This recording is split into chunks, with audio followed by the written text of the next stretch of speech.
current events in South Africa, and I'm sporting some more old school Ronaldo host merchandise. And cheers and peace out. It was a long sleeve shirt back when he did his merchandise through Teespring. So just everybody just hang on 1 second. I'm going to get this posted to Chris Wyatt's Telegram group. I just came from Chris Wyatt's live stream, and it was an excellent live stream. Good job, Chris. And actually, well, just hang on. Let me get this. Let me get this posted to the Telegram group, and then I'll go ahead and talk about what I wanted to discuss today. So,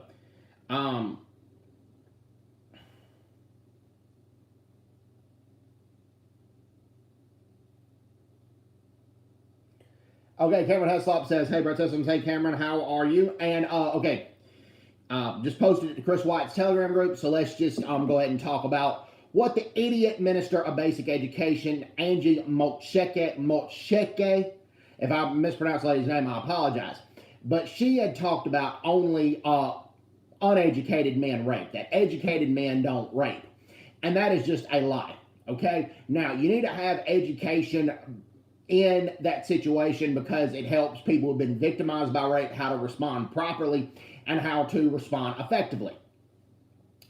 However, rape is evil and it crosses educational barriers. Let me explain this, okay? Ted Bundy was an American serial killer. He was also an American serial rapist as well. He also engaged in necrophilia, which he killed him typically. And Ted Bundy had a degree from the University of Washington. He also got accepted into law school, and he had a degree in psychology, by the way. And he did read detective magazines and magazines about convicted rapists. But the reason he read those magazines was because he wanted to see how the rapists got caught, and he wanted to try to evade getting caught by the authorities.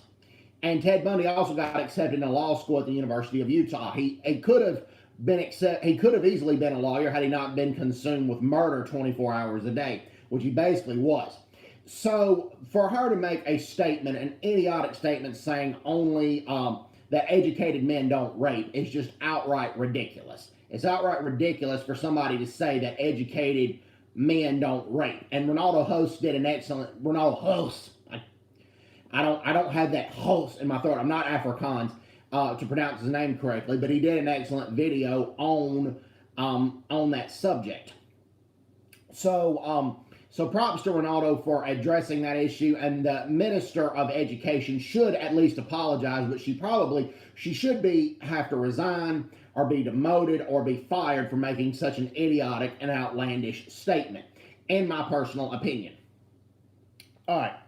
So that is firmly what I believe should transpire and what I believe should go on. Now, some good news about South Africa, and this is reported by Al Jazeera. The South Africa is going to go not just with the Johnson & Johnson vaccine, but they've secured about 20 million Pfizer vaccines. And as I pointed out, the Pfizer vaccine is about 70 to 80% effective against the 501v2 strain, which is consuming about 90% of South Africa's cases. So that needs to be, that is some good news. Also some good news with the South African restaurant industry. The government has passed a landlord relief package, as Wendy Alberts, who was on Chris Wyatt's show, talking about saving the South African restaurant industry. Well, Wendy Alberts has talked about that there is a landlord relief package, so restaurants that rent out to landlords will be able to pay their bills, and the landlords will get subsidized if the restaurants can't pay rent to the landlords.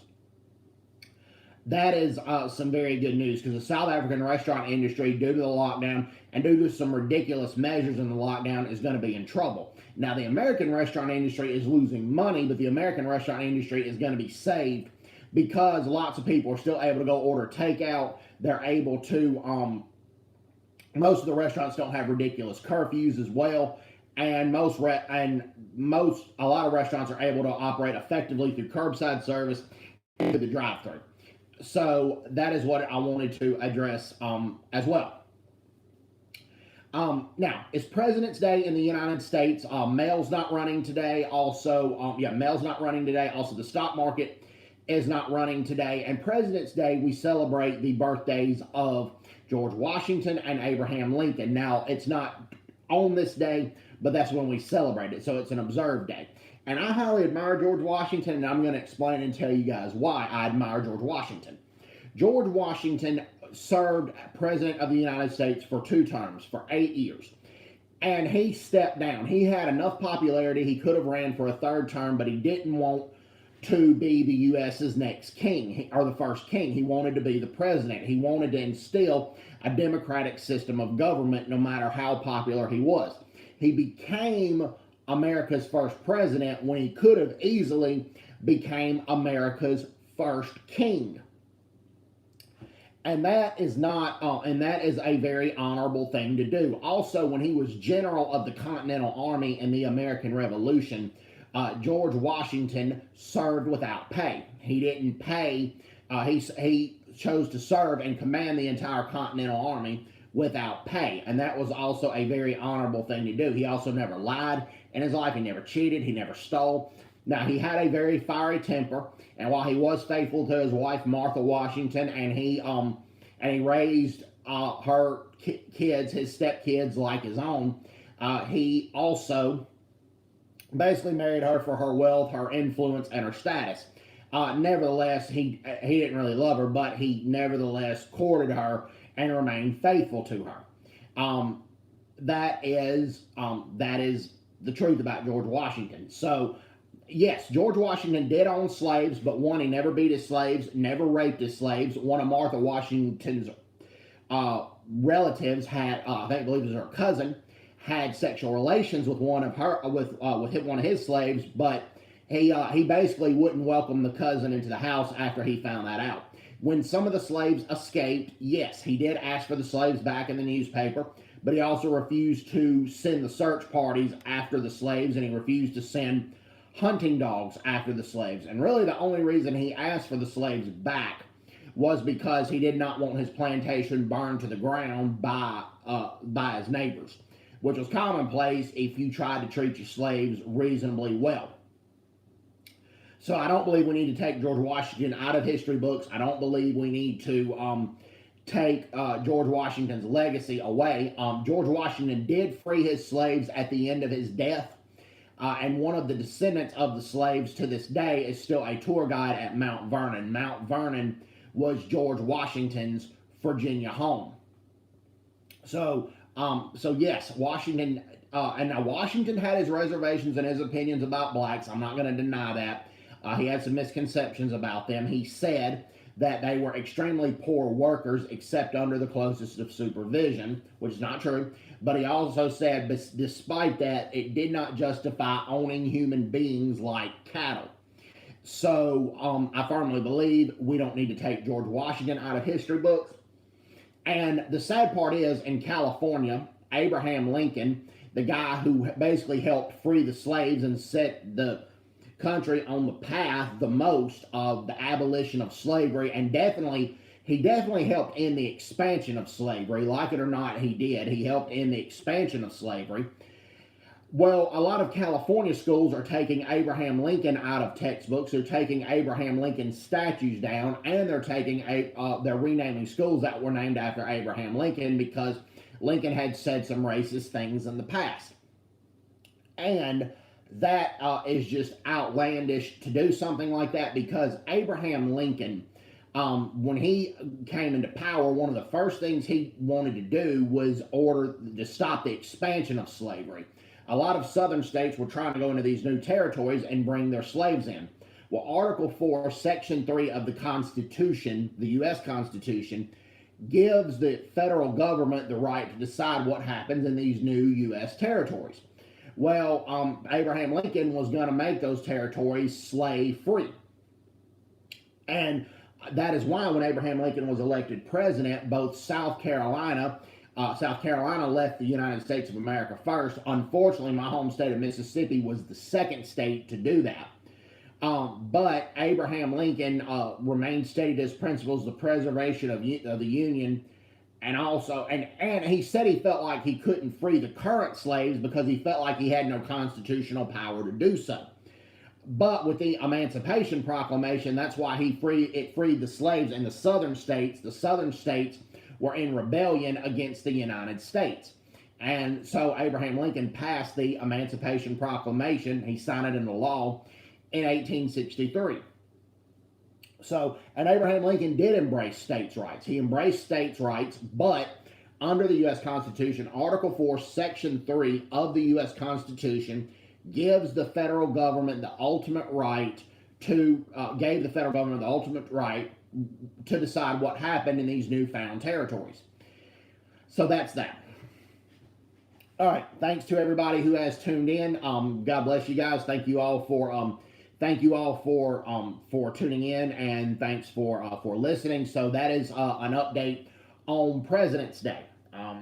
It seems like a lot of you guys like a lot of my true crime stories, and I guess I will do more of those on the live stream. One of the things, now I've been to Japan 3 times. When I was in South Korea, when I had leave, I was able to visit Japan 3 times, and this happened before I got to Asia. But a British English teacher from the UK named Lindsay Hawker was murdered in Japan. She was murdered by a psychopath named Tatsuya Ichihashi. And now this was a stupid, he was an idiot on top of that, because, you don't want to laugh at how much of an idiot he was, but he followed Lindsay Hawker to her apartment one time, and then she had some roommates with her, and he said he wanted English lessons. Well, he drew a picture of himself that the police were able to use and identify him, and left all his contact information. So he asked Lindsay Hawker, could she meet him in his apartment the next day? Well, Lindsay Hawker went and took a cab there, and he killed her. He strangled her and he killed her in his apartment. But how the police were able to identify him is because the roommates were there and knew that she was meeting him in his apartment, and he left all his contact information. Now, because he was fit and obsessed with working out and worked out about 70 to 80 minutes a day, 6 days a week, he was able to outrun the police. He was on the second floor of his apartment. He jumped from the balcony and ran and escaped barefoot. Well, he was on most wanted posters all throughout Japan, but he took a construction job in Osaka. But he saw the most wanted posters outside one of the Osaka police stations, so he collected his last paycheck and left. Well, he was going to have he cut off some of his own moles, and he was also going to have some plastic surgery to change the look of his face. Well, the plastic surgeon, which is common in plastic surgery, took a picture of Ichihashi's face before he was going to do the surgery, and he recognized Tatsuya Ichihashi. So he called the police. Tatsuya Ichihashi came suspicious of the plastic surgeon. He tried to get on a ferry and escape to Okinawa, but there were some ferry workers as well as some passengers that identified Tatsuya Ichihashi, and he got arrested and was sentenced to life imprisonment. Courtney Colston, who is a New Zealander, a Kiwi, and she taught English in Japan for a while, she has a YouTube channel and she touches on this subject. If you want to guys know why I'm sweating, it's not due to health. It's I got the heater going on. It's very, very cold right now. We're still under a winter storm warning in Mississippi right now. We're on a winter storm warning. And so I'm pretty much crept up in the pool house most of today on President's Day. But I'm happy to share what President's Day is in the United States with you guys. I'm happy to share the President's Day and talk about George Washington and Abraham Lincoln, as well as a true crime story from Japan. And while Tatsuya Ichihashi, he had a high school education, that was about it. But his parents, one of his parents was a doctor and the other was a dentist, so he came from a very, very educated family. Yet he raped and killed Lindsay Hawker. So that comment made by South Africa's Minister of Basic Education was just outrageous, saying that educated men do not rape. That is just outlandish. It's outrageous, and she needs to resign her position as South Africa's Minister of Basic Education if she's going to say a bunch of foolish and outlandish things like that. So, hope you guys are, like I said, hope you guys are doing well, and that is that's a lot of the news that I've reported to this day. Latest I've heard in Africa, Ebola has come back, and it's come back with a vengeance. There have been at least 3 cases in Guinea that we know of, and I'm gonna head and Google on my phone and see if there's any more Ebola cases in Africa. Yeah, Guinea declares an Ebola epidemic, and then 3 people have died, but then 4 others have been infected in the West African nation. So right now there have been 7 cases of Ebola in Guinea. 3 people have died, and then another 4 people are being infected and are fighting the disease. So pray that they pull through and pray for their survival. Right now, neighboring Sierra Leone and Liberia had put their citizens on high alert as the 3 West African nations battle the world's deadliest Ebola outbreak from 2014 to 2016. And when it began in Guinea, more than 11,300 people in all of West Africa died. Sierra Leone's President Julius Maada Bio has flown to consult with Guinean President Alpha Conde.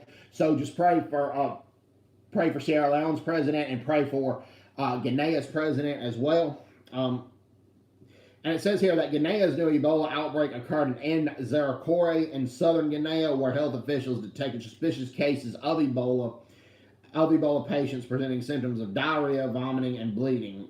The sick had participated in the burial of a nurse on February 1st in Gowaki, according to Guinea's Minister of Health, Remy Lama. Now, with that being said, here's the thing with Ebola. Okay, hey, Rebellious Truth, how are you? Here's the thing with Ebola, okay?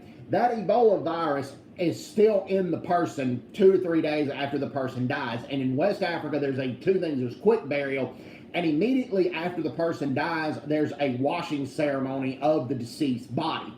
And that allows the virus to spread, and that's probably what happened. The nurse died of Ebola, probably didn't know she had it.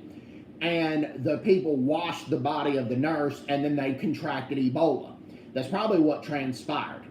And that's why you just got to be careful with the situation of Ebola. So that's basically more than likely what had transpired, and that's the latest news out of West Africa with the Ebola epidemic. I've talked about it yesterday, but that was more updates. Now, Guinea is in a state of emergency. They've got 3 Ebola deaths, but then 4 additional Ebola infections. So that's just problematic. And okay, so okay, all right. Zuma risk arrest after defying South African corruption inquiry. Yeah, Zuma flipped the Zono Commission the burgers. White talked about it. Here's the thing. I think Zuma's going to get just a slap on the wrist. He's being held in contempt of court, but I don't think it's going to go any higher than being held in contempt of court because because the ANC needs the Zuma faction. The ANC is in disarray right now, and if the Zuma faction breaks away from the ANC is going to lose power. So, yes, I mean, props to the courts for holding him in contempt of court, but I don't think it's going to go any further than that, unfortunately. Now, Zuma, with all the corruption he had, Zuma needs to be given a jail sentence. Even if it's just for a year or 2, he needs to be given a jail sentence just to be made an example of. But the ANC cares about one thing, and the only thing the ANC cares about is one thing, and that's power. And the ANC wants to hang on to power, and right now, their power is crumbling. So, because of many people are frustrated with the way that ANC has handled the COVID-19 crisis, and also the way the ANC has handled the lockdown situation as well. Rebellious Ruth here says Zuma needs to be held accountable. I agree. Zuma needs to be held accountable, plain and simple, but I don't believe that Zuma will be. I hope I'm wrong. Zuma also needs to be held accountable for bribery of media officials because he ordered the South African intelligence services to go to media organizations and pay the journalists for pro-government coverage or positive government coverage. So he needs to be held for perjury. He also needs to be held for bribery. He also needs to be held accountable for bribery, and he also needs to be held accountable for misuse of intelligence services. Plain and simple. That's what I firmly believe that Zuma needs to be held for. I mean, it's just says he could be jailed after no show at the corruption inquiry. Yes, Zuma didn't show up for his hearing, and he's been held in contempt of court. But I firmly don't believe it's going to amount to much after that, because the Ramaphosa faction needs the Zuma faction for the ANC to stay in power, which is a very, very unfortunate thing. But I firmly believe that's going to happen. I hope I'm wrong about that. But you have to give props to Al Jazeera. Al Jazeera has reported a lot of the corruption of the Zuma government, and a lot of the corruption in the current Ramaphosa government. So Al Jazeera does a lot of far leftist reporting on a lot of things, but Al Jazeera, to their defense, they objectively report the African situation, and they objectively report what's happening in Africa, and I have to give them credit for that. Typically they do. They are one of the first ones to actually offer coverage of what is happening right now in the Central African Republic and the crisis that the Central African Republic is going through. Now, France 24 has done a good job reporting that situation as well, but Al Jazeera has kind of led the way with it. And yeah. Okay, Cameron Engelbrett says, "Hey Brett, how are you?" Hey Cameron, how are you? How's it? Hope you are well. Cameron, what I was talking about earlier is, if you just tuned in, is that Ronaldo Host did a video earlier about South Africa's Minister of Basic Education, where she said, educated men don't rape. And I say that's a bunch of bullshit. Ted Bundy was a serial killer and a serial rapist, and he had a degree in psychology from the University of Washington in the United States. So that's just basically a bunch of bullshit that that educated men don't rape. Rape is evil, and it crosses education lines. And there were a lot of students, when she said this, that was hollering, saying they didn't agree with it. And the students were right to point that out, saying they didn't agree with that current situation, because that is just straight up not true. That Cameron Engelbrett says, Cameron Engelbrett says, "I'm doing great and very nervous and excited." Why are you nervous and excited? What's going on in your life that makes you both nervous and excited? I'm just going to ask you. Is it the current climate in South Africa? Now, as I pointed out, Cameron, the ANC government in this situation is doing good, getting the Pfizer vaccine as well as the Johnson & Johnson vaccine. That vaccine is both vaccines are over 50% effective against the 501v2 strain of the COVID-19, and the 501v2 strain is accounting for 90% of South Africa's new cases at the moment. So that's that. Oh, you go back to school tomorrow? Yep, you go back to school tomorrow, Cameron. Well, good luck to you. I firmly believe that people could go back to school as long as people. Okay, prime example. My brother works in an office, but people are able to interact with each other in the office, and it's typically only 3 people there when they're there in the building, but they have these plastic walls that separate them, but you're able to see the other person and you're able to communicate with them. So there's ways of having school in the COVID pandemic without risking one's life. And Rebellious Ruth says, Cameron, everything will be fine, I'm sure. Best wishes. Enjoy it while you can. Okay, I agree. There are parts of school that I miss. There are parts of school that I don't miss. What I don't miss is the homework. If you go to work, you just work, your day's over. I don't miss the homework. I do miss, like, learning interesting new information, and that's your job, to go learn interesting new information. I miss that part. I don't miss the homework. That part I don't miss. I also don't miss math. Math was never my strong suit. I really, like I said, I don't miss mathematics, to be honest with you. I really don't. Like I said, I don't miss that. But like I said, there are ways. Like I said, you can still have school, but you can use common sense with it. It's like the restaurants. I try to support the American restaurant industry any chance I get, but typically I go through the drive-through. I order takeout, or I order takeout, and I try to eat out as much as possible to try to help save the American restaurant industry.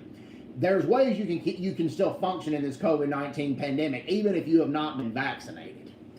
Okay, hold on. Cameron Engelbrett says something, and I'm going to hold on. Let me check it right here on the live chat. Cameron Engelbrett says, "I miss the freedom of not having responsibility besides school." I think we all miss that, rebellious Ruth. Cameron Engelbrett says, "At school they make sure we wear masks every day." Yeah, I got you. They make sure we wear masks every day and sanitize every time we enter the classroom, so they're good when it comes to the things. I agree. And the kids need to be able to socialize with other people besides their parents. And they need to be able to see their friends on a day-to-day basis. And parents, a lot of times, some parents are certified as teachers, and they taught for a few years, like my mom did.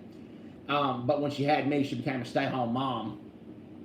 But then a lot of parents are not certified as teachers, and a lot of parents have to typically work. Both parents have to work to support the family. So a lot of the kids, if it's online or virtual learning, I don't know how much individual instruction a lot of them are getting from the teachers.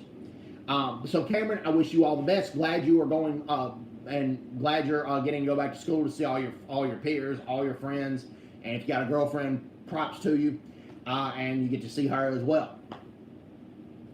So that's an awesome thing. And okay, another thing that I wanted to touch on is that I've touched on it before, but the South Korean embassy in Pretoria made sure that the South Korean veterans had gotten masks.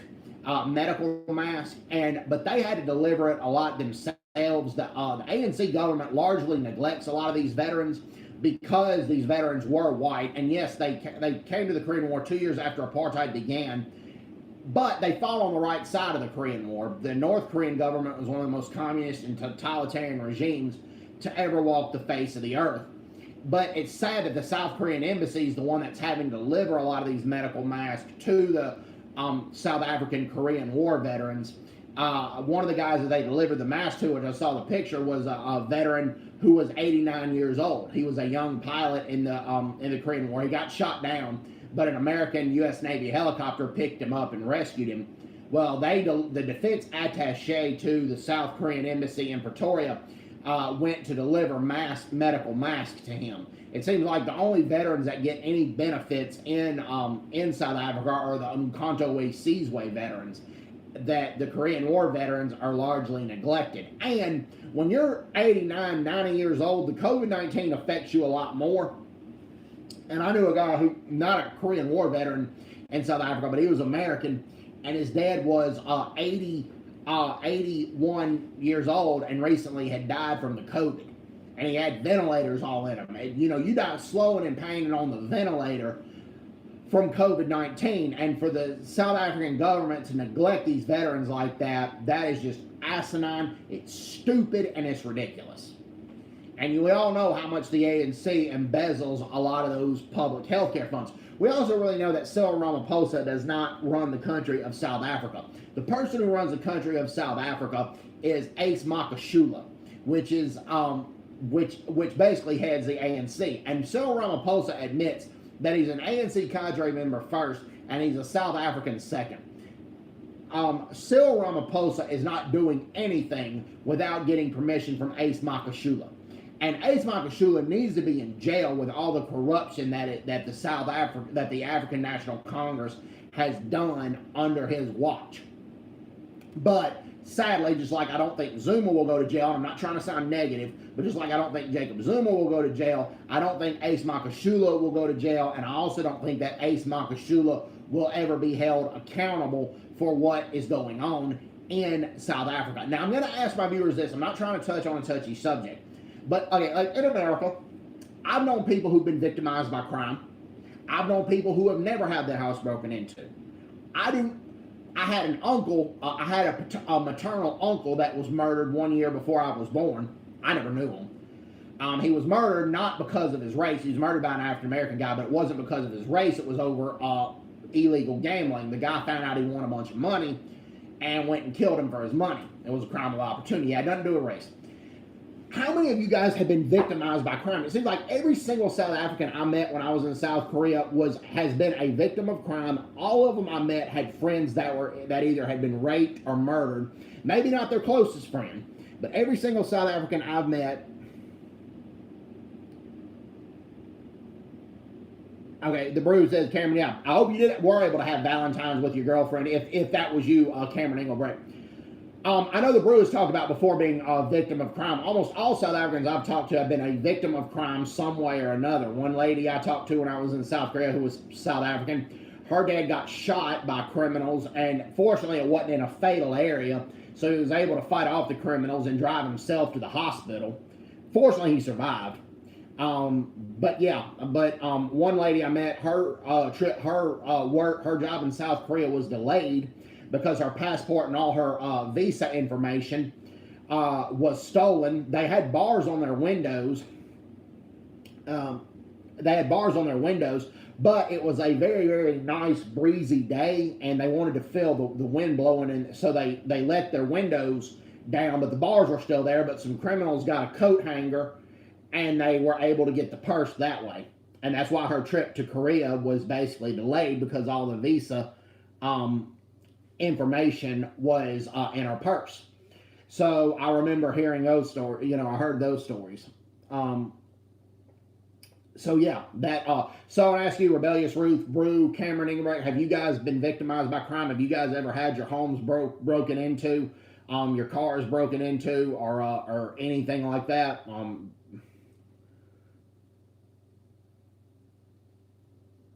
Oh, so it was Cameron Heslop. Well, Cameron Heslop has talked to me on Chris and Ronaldo streams before, so props to Cameron Heslop.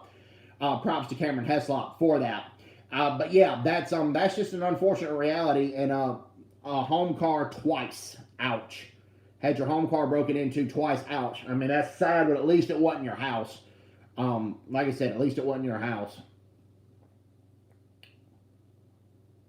No, Cameron Heslop, I know you don't do YouTube videos. I'm talking about on the live chat. I've talked with you before on Chris's stream as well as Ronaldo's stream. I've seen you on those streams, and we have chit-chatted on the typing chat before. I have noticed that. That has happened. I know you don't do YouTube videos, but you do view YouTube videos. That's what I was talking about. I had my home broken into as well as my car twice. Ouch. Did they steal anything, Brew? Did they steal anything, or were you able to chase them off before they were able to steal anything? That's what I want to know there. Like I said, did they steal anything, or Cameron says, oh no. The only areas I've ever seen where people didn't really have their homes broken into that I know of, that's probably the safest area in South Africa, is Orania. And I had my reservations about Orania when luckily wasn't present. Good job. Yeah, glad you weren't there. Okay, Self-Improve says, hey, Self-Improve, how are you? Orania, people leave their doors unlocked. A lot of times if people go to the store in Orania, they can leave their car running. And I had my reservations about Orania, and I thought it was a racist place. But when Madiba took power in 1994, he visited Orania, and he said Orania wasn't racist, that Orania was just there to preserve Afrikaner culture, to make sure that Afrikaner culture never became extinct, number one. Number two, there are blacks that have been adopted by white families that speak nothing but Afrikaans, and they learn nothing but Afrikaans culture, and that's all they know. And they've been adopted by white families, and they're able to settle in Orania just like anybody else. So I used to be a big opponent of Orania, but I'm now a very, very big supporter of Orania. And it would seem like a very, very nice place to visit one of these days. That would be like, that seems like a really nice place to visit. Oh no, there's petty theft in Orania, and there'll always be delinquent kids. That is true, but it seems like they do a good job policing themselves in Orania. There was one guy that before he moved to Orania had some prior sex offender problems, but once the Orania community found that out, they basically ran him out of town. And yes, there will be delinquent kids, and there's petty theft problems in Orania, but for the most part, a lot of people in Orania don't have to leave their doors unlocked, number one. A lot of them don't. And then I would still lock my doors just out of precaution, but I would also not leave my car running if I went to the store, just out of precaution. But a lot of people in Orania are able to do so. Okay, Self-Improve says you can also speak Afrikaans. You're from South Africa. That's awesome, Self-Improve. Yeah, Afrikaans. Look, this is actually done studies. Afrikaner accents were rated as the sexiest accents in the world. And Afrikaans seems like a cool language to learn. It's just, fortunately, with my YouTube videos and my studies and a lot of other things I do, I just don't really have the time to learn Afrikaans. I speak Spanish pretty fluently, but I'm trying to learn Korean as well. But I know a few basic Afrikaans words. I can't pronounce them real well, but I know hello, how are you, like good morning, goodbye. So, like I said, and it seems like a very, very cool language.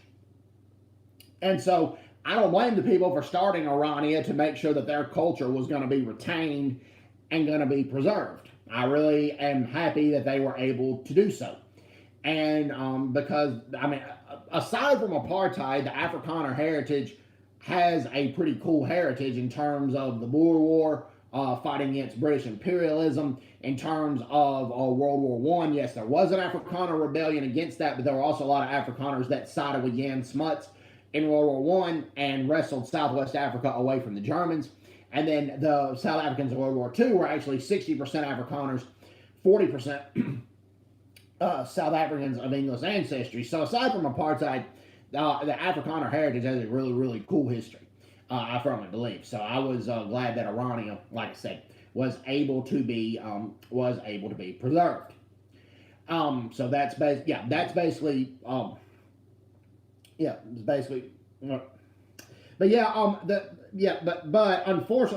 fortunately, Afrikaans is still the second most spoken language in South Africa, and the sad part is, like, a lot of the ANC government thinks that Afrikaans is only a white man's language, or it's the language of the white people. No, the majority of South African Afrikaans speakers are not white. They're not black either. They're colored.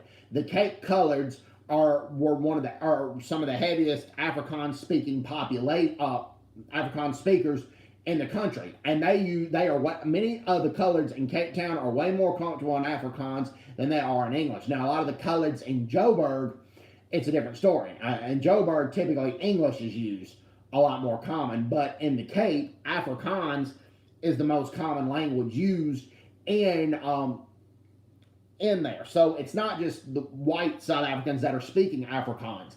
Colored South Africans speak Afrikaans way more than a lot of white South Africans. But also, the most common language in South Africa is not. English is what's used in government and in commerce. But the most common spoken language in South Africa, believe it or not, is Zulu. That is the most common language that is spoken in South Africa. The most common language is Zulu. It's not Afrikaans, it's not English, it's not Xhosa, it's not Sesotho, it's Zulu. Yeah, not condoning segregation based on skin color, that is wrong. No, I'm not condoning that either. Apartheid was wrong. And that's, the infrastructure was good under apartheid. Corruption was lower, yes, but not everybody in the South African society was welcome to participate at an equal level. And the reason it wasn't an equal level is because somebody looked at your skin and you were excluded from this society, or you were given an inferiority complex where you didn't have full citizenship and you didn't have full voting rights just because you were black, or just because you were colored, or just because you were Indian. And that is just outright wrong to do something like that. Now, with that being said, the ANC, when they took power, the corruption increased, the infrastructure went down, the education levels went down, all of that happened, and the ANC still wants to blame apartheid for all their problems. No. The ANC has had over 25 years to have majority rule and to get their act together, but the ANC has basically failed the people of South Africa, so it's time for the people of South Africa to quit voting for them. Yes, the ANC played a role in ending apartheid, but it's a lot smaller than people think. And so the ANC needs to be voted out of power. A lot of people complain about the ANC, but then they keep voting them in power. So it's just like, if you don't like the way your country is right now, why in the hell are you voting for them? I know most of my viewers here don't vote for them, but a large percentage of the South African public does vote for the ANC. And that is just asinine to do something like that. It's just asinine to do something like that. Okay, here's the ANC's achievements. South Africa's currency is in junk status. The murder rate and the violent crime rate in South Africa is some of the most dangerous in the world, if not the most dangerous. The murder rate in South Africa is 7 times higher than that of the United States. And the U.S. ain't the safest country in the world, by the way. Number 3, South Africa, the COVID-19 evolved in South Africa under the ANC's watch. Number 4, this ties into number 3, the public health care facilities were not fit to handle the COVID-19 crisis because the ANC has embezzled several millions of dollars in public health funds. That's number 4. Okay? Yeah, that's number 4. Number 5. Number 5. South Africa has one of the biggest rape crises in the world, and a lot of that happened under the ANC's watch as well.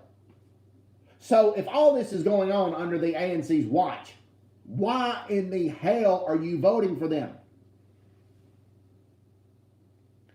Self-Improve says speaking facts. Yes, I'm just speaking facts. I'm not trying to be mean. I'm not trying to be vindictive or anything like that. But if the ANC, if all this, everything I just talked about, if the ANC, if all that's happening under the ANC's watch, why do you keep voting them into power?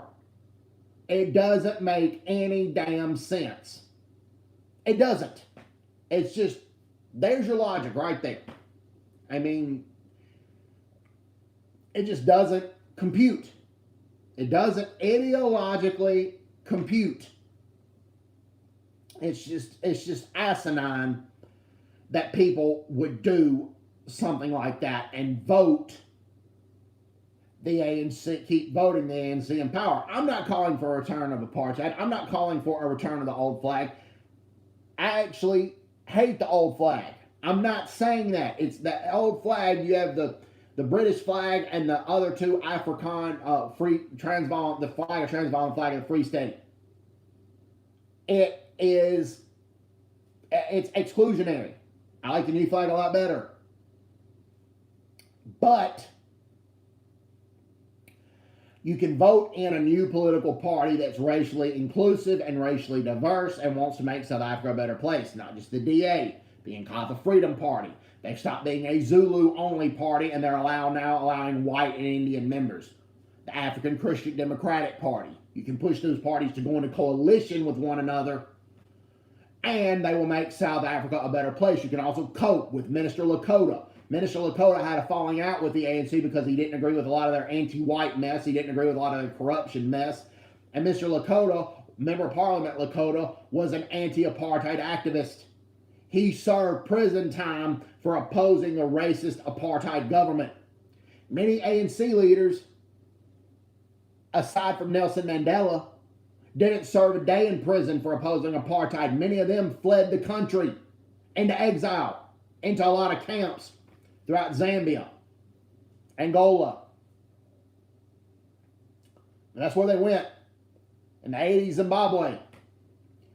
And Camp Quattro, there was a lot of abuse in those camps towards junior soldiers, and Mandela wanted it investigated, but Zuma, Govan Mbeki, and Chris Hani talked him out of it. Doesn't make any damn sense. Tamed Heroes, documentary aired by AfriForum. It laid out the history of a lot of what the ANC did during that time. It just did. All right, look, Ronaldo is starting the SEC chat right now, so I'm going to go on Ronaldo's stream. Thank you guys for tuning in. And now SA hates fellow neighbors. Yes, that is true, Rebellious Ruth. And the sad part is Zambia, under Kenneth Kaunda, that was their president, they opposed apartheid and allowed ANC members and any opponents of apartheid to come into exile. And right now, the ANC is not very popular in Zambia. Okay, there's a lot of people in Zambia that don't agree with a lot of their anti-white BS that the ANC is doing. They just don't agree with it. And but anyways, I'm going to go on Ronaldo's stream. You guys take care. Thanks for the people who tuned in. Thanks for the 2 likes right here. Hope everybody's doing well. Take care. God bless and bye-bye. Bye-bye.